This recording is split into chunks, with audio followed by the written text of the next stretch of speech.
In the ever-evolving landscape of social movements, two extremes often stand out like reflections in a distorted mirror: the radical edges of the red pill movement and the equally radical fringes of modern feminism.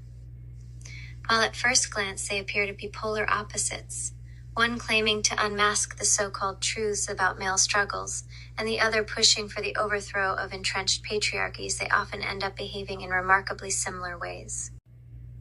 The cycle of hostility. On both sides, the more radical voices often frame their struggle as a kind of war.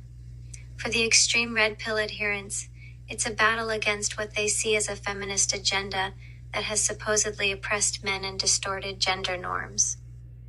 For the radical feminist factions, it's a fight against a patriarchal system that they believe must be dismantled at all costs. In this clash, each side ends up vilifying the other, often with a level of hatred and ignorance that mirrors the very attitudes they oppose. Canceling out the humanity. What becomes evident is that when extremism takes the reins, both movements lose the nuance and the humanity that originally inspired them. The radicals on both sides often resort to canceling each other out, dehumanizing those who disagree and painting the other side with a broad brush of hostility.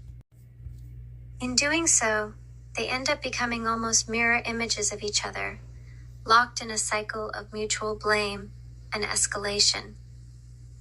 Instead of fostering dialogue or understanding, these extremes often breed more division and make it harder to find common ground.